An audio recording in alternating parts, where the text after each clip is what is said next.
잘 아시듯 베드로 전후서의 저자는 베드로입니다.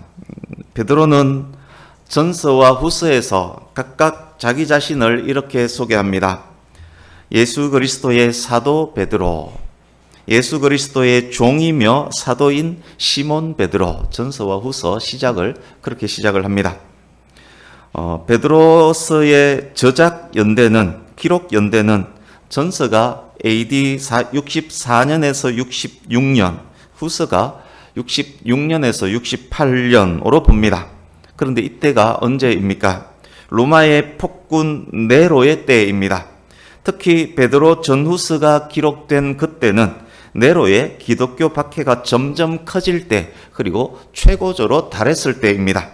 핍박은 심하고 이 틈을 이용해서 이단과 사이비가 교회 공동체 안으로도 침투할 때입니다. 그래서 베드로서의 저작 목적은 이런 시대 상황과 밀접합니다. 전서는 극심한 박해를 받고 있는 성도들을 위로하고 격려하기 위해서 썼습니다. 후서는 교회 안으로 들어온 거짓 교사, 이단 사이비의 유혹에 빠지지 않도록 하기 위해서, 그리고 예수님 다시 오심을 바라보며 믿음을 가지고 인내할 것을 권면하기 위해서 썼습니다. 베드로가 누구인지, 어떤 인물인지에 대해서는 설명이 필요 없을 정도입니다. 그리스도인이 아닐지라도 예수님의 수제자 베드로에 대해서는 알고 있습니다. 그 베드로가 경험한 예수님, 우리가 알고 있는 그 베드로가 경험한 예수님에 대해서 본문 설명을 위한 몇 부분만을 선별해서 말씀을 드리려고 합니다. 밤새도록 고기를 잡았지만 거의 잡지 못했습니다. 예수께서 지치고 피곤한 베드로에게 오셔서 깊은 데로 가서 그물을 내려 고기를 잡으라 라고 말씀합니다. 말씀대로 했을 때 그물이 찢어질 정도로 2배에 가득 찬 고기로 말미암아 배가 가라앉을 정도로 잡혔습니다. 베드로가 두려워 떨면서 예수님의 무릎 아래 엎드려 이렇게 말했습니다. 주여, 나를 떠나소서, 나는 죄인이로소이다. 예수님과 베드로의 첫 대면이 그러했습니다. 예수님께서 베드로와 요한, 야고보를 데리고 높은 산에 올라가셨습니다. 거기서 영광된 모습으로 변형되셨습니다. 얼굴이 해같이 빛나고 옷은 빛과 같이 희어졌고 모세와 엘리야와 더불어 말씀하십니다. 그 놀라운 영광을 베드로가 직접 목격했습니다.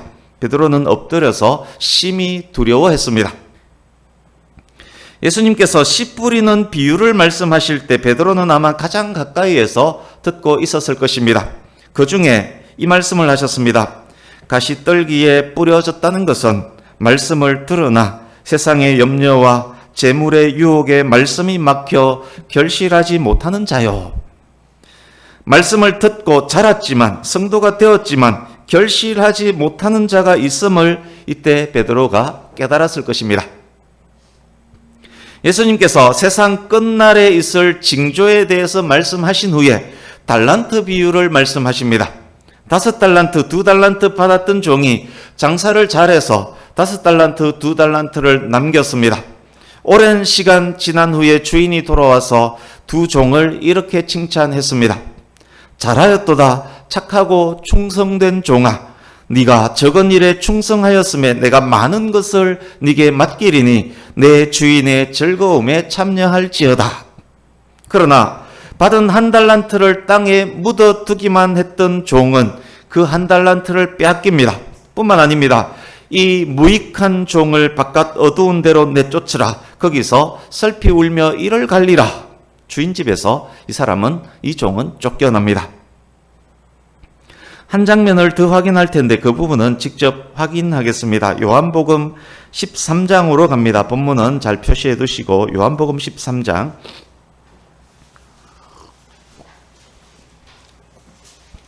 신약성경 169페이지 1절 보십시오.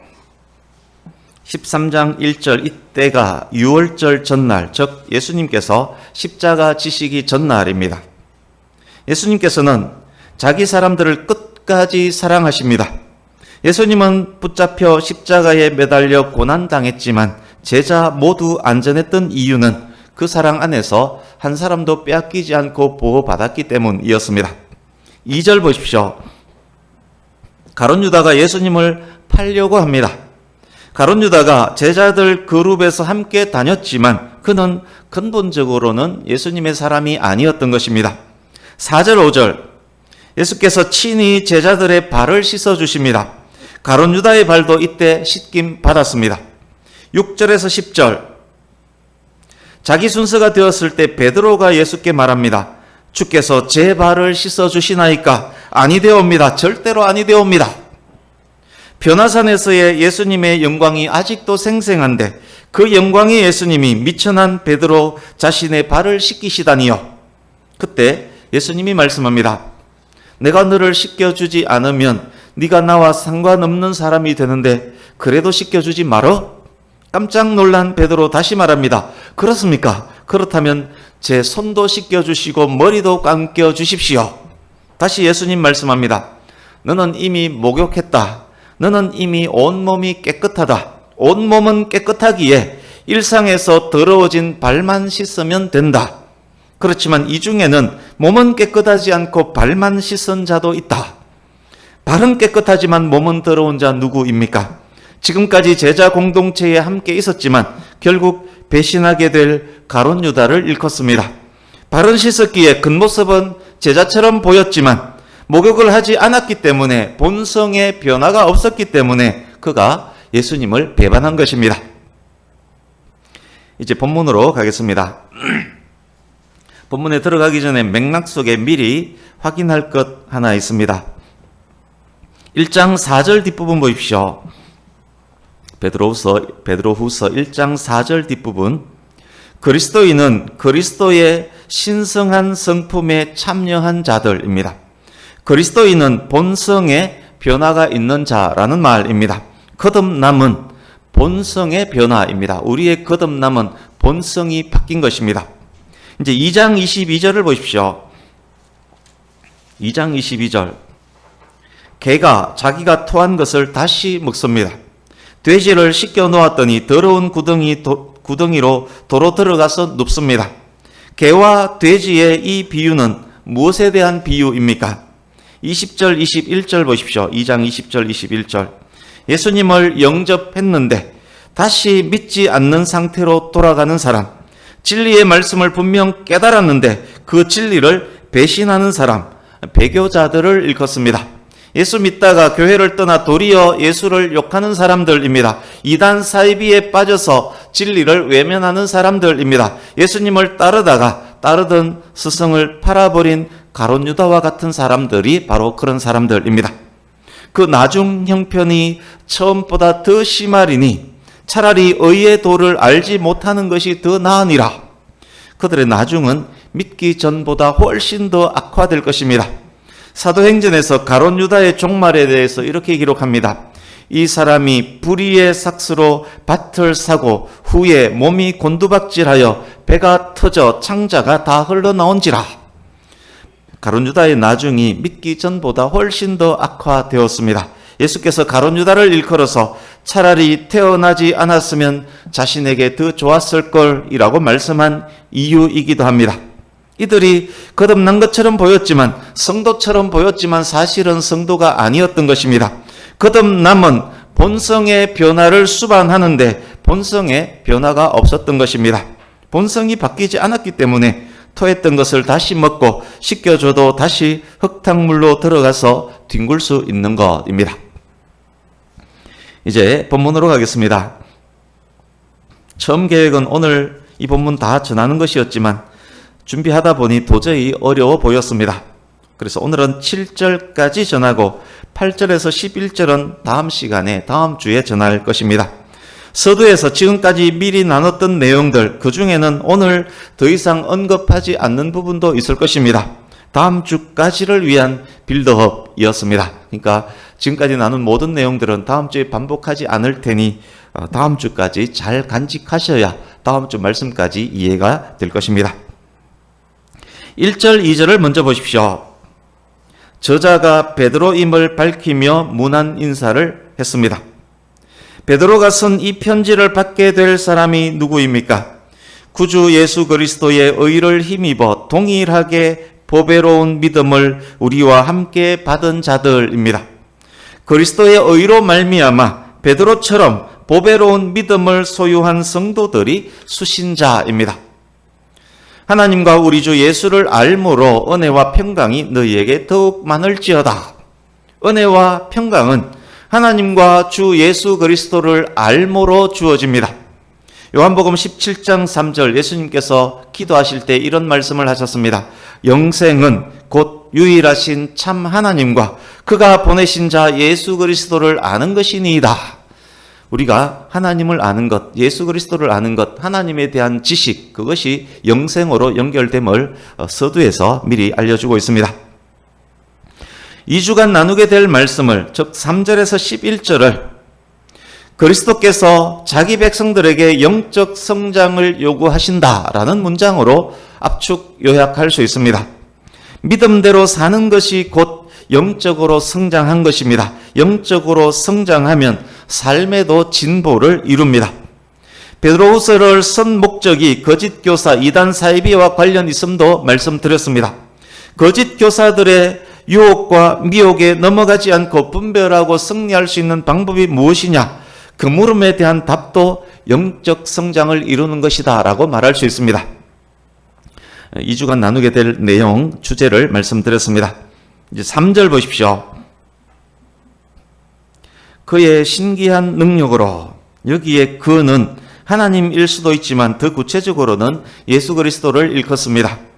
3절은 예수님의 부르심을 근거로 은혜의 부르심을 입은 성도들에게 거룩한 생활을 하도록 권면하고 있습니다. 부르신 예수께서는 거룩한 생활을 할 수 있는 능력을 이미 주셨습니다. 본성의 변화를 이뤘기 때문에 그 능력은 그리스도인은 이미 가진 것입니다. 성도는 그리스도께서 자신을 부르셨음을 아는 자들입니다. 소명을 깨달은 자들입니다.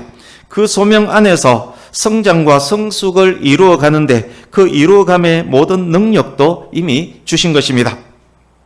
그렇지만 성도가 원하고 성도가 좋아한다고 모든 것 막 주시는 것은 아닙니다. 그리스도께서 주시는 모든 것은 생명과 경건에 필요한 모든 것입니다. 우리의 정욕, 육신의 정욕 이런 것에 필요한 것이 아니라 영생과 경건에 필요한 모든 것을, 그것을 갖출 능력을 이미 우리에게 주셨습니다. 그러기에 성도는 그리스도를 알므로 말미암아 거룩한 생활을 할 수 있는 능력을 이미 갖추고 있는 것입니다. 우리를 부르신 이를 알므로, 저와 여러분을 부르신 그리스도는 어떤 분입니까? 우리는 그리스도를 어떤 분으로 알고 있습니까? 베드로는 어떻게 알고 있고 베드로는 무슨 단어로 예수님에 대해서 요약 압축하고 있습니까?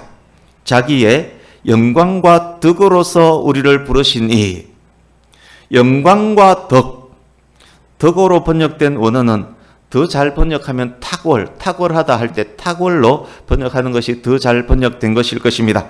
예수님의 영광과 탁월, 베드로는 그 두 단어로 정리를 했습니다. 구약은 동일한 단어에 대해서 영광과 찬송으로 번역했습니다. 이사야서 42장 8절, 나는 여호와이니 이는 내 이름이라. 나는 내 영광을 다른 자에게, 내 찬송을 우상에게 주지 아니하리라. 42장 12절, 여호와께 영광을 돌리며 섬들 중에서 그의 찬송을 전할지어다. 영광과 찬송이 오늘 본문의 영광과 덕, 사실상 같은 단어입니다. 하나님이신 그리스도께서 방금 이사야서 말씀에 확인했듯이 영광과 찬송은 오직 하나님께 돌려드리는 단어입니다. 그래서 오늘 본문을 통해서 하나님이 그리스도가 곧 하나님이심을, 그리고 그 하나님께서, 예수께서 영광과 덕으로서 우리를 부르신 것입니다. 베드로가 아마 영광과 덕이란 이 단어를 사용하면서 예수님의 영광을 목격했던 장면들, 예수님의 탁월한 인격을 경험했던 지난 날들의 일들이 스쳐 지나갔을 것입니다. 예수님을 처음 보고 그 영광과 탁월 앞에 엎드려서 저를 떠나소서 저는 죄인입니다 라고 고백했던 그때, 변화산상에서 빛보다 찬란했던 그리스도의 영광과 탁월, 그 앞에서 경외함으로 엎드렸던 때 베드로가 그렇게 경험했던 그 경험은 하나님의 독생자의 영광이요 그리스도의 도덕적 인격적 탁월이었습니다. 그 영광과 덕으로 저와 여러분을 부르신 것입니다. 이제 4절, 그리스도인의 삶의 진보는 두 가지 요소로 가능합니다. 그 하나가 3절에서 언급되었던 하나님의 능력이고 다른 하나가 하나님의 약속입니다. 이로써 그 보배롭고 지극히 큰 약속을 우리에게 주사, 이로써 즉 그리스도의 영광과 덕을 통해서 지극히 큰 약속들이 주어집니다. 이 약속으로 말미암아 정욕 때문에 세상에서 썩어질 것을 피하여 신성한 성품에 참여하는 자가 되게 하려. 이로써 성도들은 그리스도의 성품을 공유하게 됩니다. 그리스도의 도덕적 탁월성에 참여할 수 있게 되었습니다. 세상의 모든 것이 가게 되는 타락의 길, 썩어짐의 길을 피할 수 있게 되었습니다. 본성이 변화되어서 그리스도의 신성한 성품에 참여할 수 있게 된 것입니다. 이 신성한 성품으로 말미암아 장차 그리스도의 영광, 온전한 영광, 그 영광에 참여할 약속까지 얻게 된 것입니다. 이제 3절, 4절 전체를 보십시오. 우리가 거듭난 것도, 우리가 영생을 얻고 거룩한 삶을 살 수 있게 된 것도, 우리를 부르신 그리스도를 알게 된 것도, 지극히 큰 약속을 받게 된 것도, 정욕 때문에 세상에서 썩어질 것을 피할 수 있게 된 것도, 그리스도의 신성한 성품에 참여할 수 있게 된 것도 모두 그리스도로 말미암아입니다. 그리스도의 능력, 그리스도의 영광과 덕, 그리스도의 부르심, 그리스도의 약속으로 말미암아입니다. 우리가 성도된 것은, 성도의 삶을 살아갈 수 있는 것은 모두 하나님의 은혜입니다. 이 모든 것은 하나님의 은혜입니다. 나의 나된 것 하나님의 은혜입니다. 이 엄청나고 귀한 은혜를 누리게 된 성도, 그리스도의 신성한 성품에 참여하게 된 우리, 이제 우리는 어떠한 삶을 살아가야 마땅합니까? 그 은혜에 만족하면서 여기가 좋사오니 라면서 그냥 구원받은 것에 만족하고 앉아만 있으면 됩니까? 아닙니다. 그것으로 만족할 수 없습니다. 그것으로 만족해서도 안 됩니다. 모든 것이 은혜이지만 신성한 성품에 참여할 수 있게 된 것, 인간의 노력으로 된 것은 아니지만 그럼에도 불구하고 인간의 노력은 꼭 필요합니다. 하나님의 은혜는 은혜를 입은 성도들에게 노력을 요구합니다. 하나님의 은혜는 은혜를 입은 성도에게 노력할 수 있게 하십니다. 성도는 하나님께서 우리에게 행하신 것을 따라서 우리가 할 수 있는 최대한 노력을 해야 합니다. 중생은 전적인 하나님의 은혜이지만 성화에는 성도들의 자발적 노력이 반드시 필요한 것입니다. 바울 사도가 항상 복종하여 두렵고 떨림으로 너희 구원을 이루라 라고 명령한 이유입니다. 5절 시작 부분을 보십시오. 그러므로 너희가 더욱 힘써. 7절 끝부분 보십시오. 더하라. 그래서 성도된 우리에게 더욱 힘써서 무엇을 더하라 라고 명령합니다. 너희가 힘써서 하라 라고 명령합니다. 그리스도께서 우리에게 제공하신 능력들을 정당하게 향상시키고 그리스도께서 우리에게 제공하신 약속들로 말미암은 그 위로를 즐기며 그리스도의 영광과 탁월을 닮아가기 위해서 주신 명령 따라 우리가 노력하며 갖춰야 할 것들, 그것이 무엇일까요? 5절에서 7절에 제시해 주셨습니다. 성도의 삶이라는 나무에 열려야 하는 열매들입니다. 보배로운 믿음을 소유한 성도가 가져야 할 성품들입니다. 매 단계는 다음 단계를 촉진시키고 다음 덕목은 앞의 덕목을 균형 있게 하면서 완성시킵니다. 그래서 5절에서 7절 이 부분을 신앙의 사다리라고 부르기도 합니다. 여러분 각각은 현재 사다리에 어디쯤 있는지도 점검하면서 들으시면 좋겠습니다. 이 사다리는 믿음으로 시작해서 사랑으로 마무리됩니다. 바울 성도가 성도의 삶을 이야기하면서 로마서 5장에서 믿음으로 시작해서 환난, 인내, 연단, 소망, 사랑으로 이어짐을 말했음을 생각나게 하는 부분뿐만 아니라 고린도전서 13장 13절 믿음, 소망, 사랑 이 세 가지는 항상 있을 것인데 그 중에 제일은 사랑이라. 그래서 믿음으로 시작해서 사랑으로 끝나는 것은 성경 전반에 나타나는 장면입니다. 단어 하나씩을 확인하려고 합니다. 첫 번째 믿음입니다. 믿음은 하나님의 은혜에 대한 인간의 반응입니다. 믿음이 성도의 성장, 성숙, 진보의 시작입니다. 이 사다리는 오직 믿음 있는 자를 위한 사다리임을 확인하게 됩니다. 그렇습니다. 본문은 믿음으로 이미 깨끗함을 입은 자들에게 주어지는 권면입니다. 믿지 않는 자들은 아무리 권면을 줘도 믿지도 않을 뿐만 아니라 받아들일 수도 없고 수행할 능력도 없습니다. 믿는 자만이 할 수 있는 권면입니다. 목욕한 자에게 살면서 항상 발을 씻으라는 권면입니다. 믿음의 덕을, 그 믿음 위에 덕이 있어야 합니다. 덕으로 번역된 원어는 3절에 그리스도의 영광과 덕에서 덕과 같은 단어입니다. 3절은 하나님이신 그리스도의 탁월에 대한 것이었다면 여기에 덕은 믿음을 가진 성도들 각각의 행동의 탁월, 덕에 관한 것입니다. 칼이 있다면 칼의 덕은 자르는 데 있습니다. 어제 김한정 집사님이 칼 잘 안 잘려서 갖고 가서 다 갈아서 왔다는 이야기 들었습니다. 칼의 덕은 자르는 데 있습니다.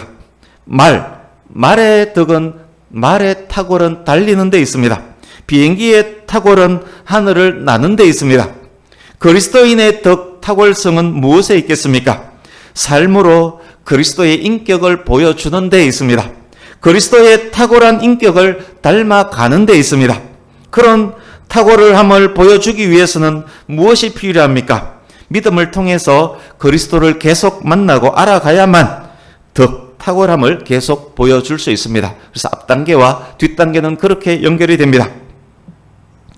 덕의 지식을, 덕은 있는데 탁월함은 있는데 인격적인데 그런데 무지하고 무식한 사람들 보셨지요? 어떤 생각, 어떤 느낌이 들었습니까? 깝깝하고 답답하고 말이 통하지 않지 않습니까? 그런데 그들에게는 더 큰 문제가 있습니다. 분별력이 떨어집니다. 믿음은 있고 착하고 인격도 좋은데 무지무식합니다.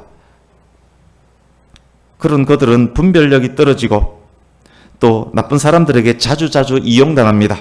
귀가 얇아서 쉽게 이단 사이비에 빠집니다. 쉽게 사기도 당합니다. 덕에는 반드시 지식과 지혜가 필요합니다. 좋은 대학 나오고 학위를 가지라는 말 아닙니다. 가장 중요한 그리스도를 아는 지식이 있어야 한다는 말입니다. 하나님을 더 알기 위해서 성경을 읽고 묵상하며 말씀을 배워야 한다는 것입니다. 깨달아 알게 된 말씀을 통해서 세상을 볼 때 선악을 분별하고 악을 피할 수 있게 됩니다.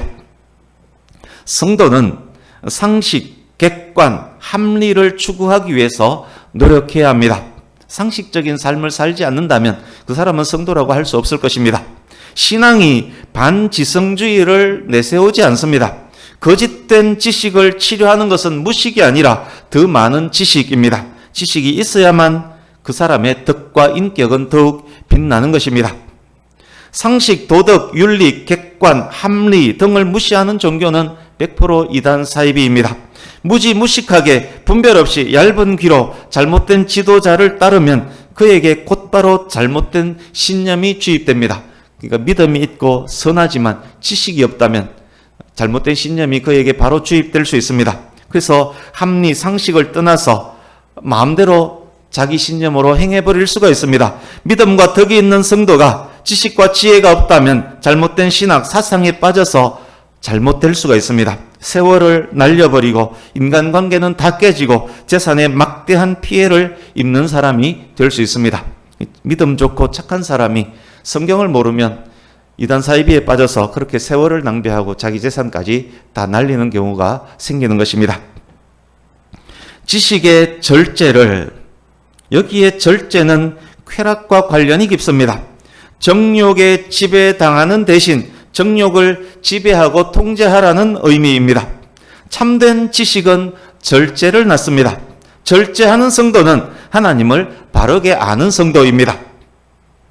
절제의 인내를, 절제가 쾌락과 관련된 것이었다면 인내는 고통, 슬픔과 관련이 있습니다. 쾌락과 정욕을 절제할 수 있는 사람은 고통과 슬픔의 상황에서도 인내할 수 있습니다. 절제의 습관에서 인내가 나오기 때문입니다. 그리스도인의 인내, 여러분 보통 인내 그러면 참는 것, 무조건 참는 것 이렇게 생각할 가능성이 높습니다. 그리스도인의 인내는 무조건 참으면서 맹목적으로 운명을 감수하는 그런 인내가 아닙니다. 성도의 인내는 하나님의 약속에 대한 신뢰, 그리스도를 아는 지식, 천국에 대한 소망으로부터 나옵니다. 예수께서는 자기 앞에 놓인 기쁨을 위해서 십자가를 인내하시며 부끄러움을 개의치 아니하셨습니다. 성도는 예수 그리스도를 바라보며 영원을 바라보며 겉보기에는 불행 같은 일들을 참아 나갈 수 있는 것입니다. 인내의 경건이 첨가되어야 합니다. 경건이 무엇일까요? 생활의 모든 방면에서 하나님을 실제적으로 인식하는 것이 경건입니다. 경건의 생활은 인격이 꾸준하게 성장하도록 만들어줍니다. 코람데오라는 말 자주 들어보셨지요? 하나님 앞에서, in front of God, 하나님 앞에서라는 뜻입니다. 한때 많은 분들의 집에 걸려 있었던 액자가 있습니다. 아마 기억나실 것입니다. 그리스도는 이 집의 주인이시여, 식사 때마다 보이지 않는 손님이시여, 모든 대화에 말없이 듣는 이시라. 어디서 무엇을 하든 누가 보든 안 보든 골방에서든 지하 땅굴 안에서든 잠수함 안에서든 우주선 안에서든 항상 하나님의 임재를 인식하고 하나님 앞에서의 삶을 살아가는 것, 하나님께서 늘 보고 계신다라는 인식하에 살아가는 것, 그것이 코람데오의 삶입니다. 경건의 토대가 되는 것이 코람데오입니다. 경건은 코람데오의 구체적 실천이기도 합니다. 경건의 형제 우애를 베드로후서가 보배로운 믿음을 소유한 성도들을 대상으로 쓴 편지임을 확인했습니다. 모든 성도들은 만왕의 왕 하나님의 자녀들입니다. 그러기에 여기 형제 우애는 성도들 간 사랑과 우애를 지칭합니다. 유대인, 헬라인, 남녀노소, 빈부귀천할 것 없이 공동체 안에 어떤 장벽도 없이 그가 미국인이든 중국인이든 일본이든 상관없이 그가 예수님을 믿는 사람이라면 형제 자매입니다. 어떤 장벽도 없이 모퉁이 돌 예수님 안에서 성령님 안에서 하나님의 거하실 처소가 되기 위하여 사랑하며 함께 지어져가는 아름다운 공동체의 모습, 형제 우애입니다. 성도들 서로서로 한 몸의 지체로 아끼고 사랑한다면 그 성도의 경건은 매우 성숙한 것입니다. 영적으로 성숙한 성도들은 성도들 간 아끼고 사랑합니다. 요한 사도가 말했습니다. 누구든지 하나님을 사랑하노라 하면서 공동체 속 다른 성도들을 미워한다면 그는 거짓말장이다. 보이는 형제를 사랑하지 못하면서 어찌 볼 수 없는 하나님을 사랑한다는 말이냐? 하나님을 사랑하는 성도가 맞다면 우선 성도들 간 서로 사랑해야 합니다. 성도 간 사랑이 참된 제자의 특징입니다. 오늘날 대한민국의 교회들을 한번 보십시오.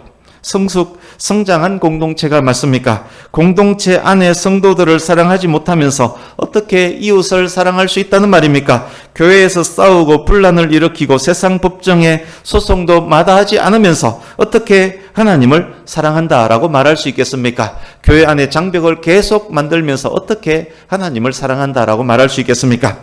우리 교회는 하나님의 자녀, 주 안에서 형제 자매라는 그 이유만으로 서로 아끼며 사랑하는 공동체가 되어야 하겠습니다. 우리 서로 한번 쳐다봤으면 좋겠습니다. 쳐다보시면서 저분을 내가 진심으로 사랑하고 있구나라고 느꼈으면 정말 좋겠습니다. 사랑의 눈으로 가장 중요한 것, 가족을 사랑하는 것 가장 중요합니다. 그 다음에 교회 공동체 안에 성도들 간에 서로 사랑하는 것 매우 중요합니다. 원숙한 단계에 이르렀을 때 형제 우애가 지금 나오고 있지 않습니까? 이어진 말씀, 형제 우애에 사랑을 더하라.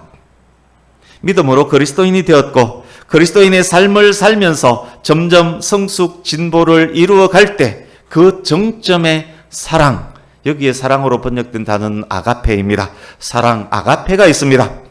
교회 공동체 안에 형제 자매들 사랑하는 것에 멈추는 것이 아니라 이웃을 사랑하는 것입니다. 이웃을 내 몸처럼 사랑하는 것입니다. 원수까지 사랑하며 박해하는 자를 위해서 기도까지 할 수 있는 그 사랑입니다.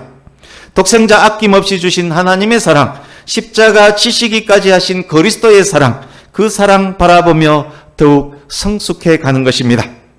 믿지 않는 세상 사람들은 하나님이 사랑이심을 모릅니다. 그렇다면 그들이 어떻게 사랑의 하나님을 알 수 있겠습니까? 성도가 보여주어야 하는 것입니다. 성도들의 성숙하고 원숙한 삶을 통해서 형제를 사랑할 뿐만 아니라 이웃까지 사랑하는 삶을 통해서 하나님이 사랑이심을 세상이 알도록 해야 하는 것입니다. 사랑의 하나님께서 성도들을 통해서 이루고자 하시는 바로 그것, 사랑입니다. 말씀드린 이것들이 믿음의 나무에 열리는 열매들입니다. 최고의 열매는 하나님의 사랑을 닮은 사랑입니다. 하나님께서는 저와 여러분 모두에게 본성의 변화를 얻은 우리들에게 더욱 힘써 이것을 더하라 명령하십니다. 더욱 원숙한 단계로 나아가라 라고 명령하십니다. 그렇지만 우리에게 완벽을 요구하시는 것은 아닙니다. 우리는 완벽할 수 없습니다. 그 부분까지 포함해서 다음 주에 8절에서 11절 말씀을 통해서 계속 말씀드리겠습니다. 이제 말씀을 마무리하겠습니다. 믿음에서 시작해서 사랑에 이르는 이 단계를 신앙의 사다리라는 말로 표현했습니다. 사다리는 아시듯 한 단계씩 올라가는 것입니다. 우리는 이 단계를 차츰차츰 밟아가야 하는 것입니다. 한국 사람이 좋아하는 것 지름길 아닙니까? 그렇다면 지름길은 없을까요? 있을 수 있습니다. 더 빨리 이르는 길이 있습니다. 낙하산 타고 맨 위에 뚝 떨어질 수도 있습니다. 어떻게 하면 될까요? 로마서 13장 8절에서 10절에서 말씀합니다. 피차 사랑의 빛 외에는 아무에게든지 아무 빛도 지지 말라. 남을 사랑하는 자는 율법을 다 이루었느니라. 간음하지 말라, 살인하지 말라, 도둑질하지 말라, 탐내지 말라 한 것과 그 외에 다른 계명이 있을지라도 내 이웃을 내 자신과 같이 사랑하라 하신 그 말씀 가운데 다 들었느니라. 사랑은 이웃에게 악을 행하지 아니하나니 그러므로 사랑은 율법의 완성이니라. 남을 사랑하는 자는 율법을 다 이루었느니라. 사랑은 율법의 완성이니라. 그렇습니다. 예수님을 닮은 사랑이 있으면 됩니다. 그 사랑을 위해 노력하며 그 사랑을 위해 기도하면 됩니다.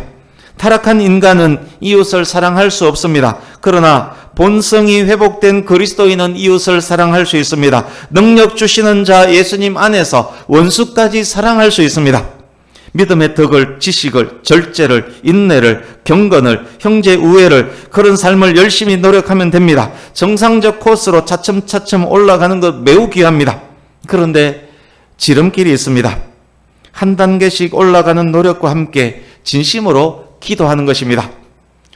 여러분께서는 꼭 이렇게 기도하시기 바랍니다. 하나님, 저에게 영혼을 불쌍히 여기는 마음을 더하여 주옵소서. 하나님, 누구누구 집사 너무 꼴보기 싫어요. 그렇지만 저 인간을 불쌍히 여기고 사랑할 수 있도록 도와주십시오. 하나님, 옆집에 밤낮 술 먹고 고래고래 소리치면서 교회 다니는 사람만 보면 욕하고 삿대질하는 저 인간 너무 화나고 짜증납니다. 그러나 저 인간마저 불쌍히 여기는 마음을 제게 더하여 주십시오. 저런 사람까지 사랑할 수 있는 마음 제게 주십시오. 하나님, 하나님의 그 사랑, 예수님의 그 사랑을 제가 담기 원합니다. 제게 그 사랑의 마음을 더하여 주옵소서. 그 사랑으로 저들에게 예수님을 나타내게 해 주십시오. 우리의 중요한 기도 제목이 되어야 할 것입니다. 우리의 이 기도가 진심이라면 하나님께서 그 기도를 들어주실 것입니다. 2개, 3개 사다리를 뛰어넘는 역사가 생길 것입니다. 이웃을 사랑하는 그 마음으로 말미암아 형제 우애, 경건, 인내, 절제, 지식, 덕이 저절로 완성되는 일이 생길 것입니다. 우리에게 그 큰 사랑으로 말미암아 율법을 완성해 가는 일이 생길 것입니다. 저와 여러분의 삶에 그런 성장과 성숙이 있기를 간절히 바랍니다. 아멘. 우리 주보 오른쪽 하단에 있는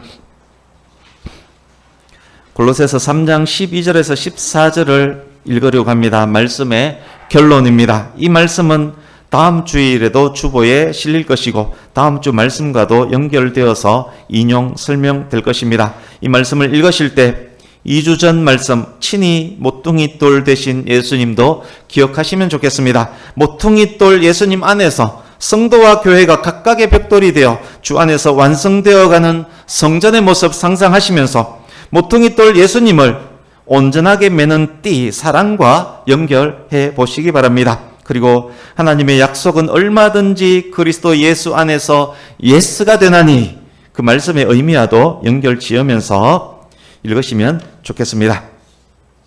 우리 같이 읽습니다. 시작. 그러므로 너희는 하나님이 택하사 거룩하고 사랑받는 자처럼 긍휼과 자비와 겸손과 온유와 오래 참음을 옷 입고 누가 누구에게 불만이 있거든 서로 용납하여 피차 용서하되 주께서 너희를 용서하신 것 같이 너희도 그리하고 이 모든 것 위에 사랑을 더하라. 이는 온전하게 매는 띠니라. 아멘.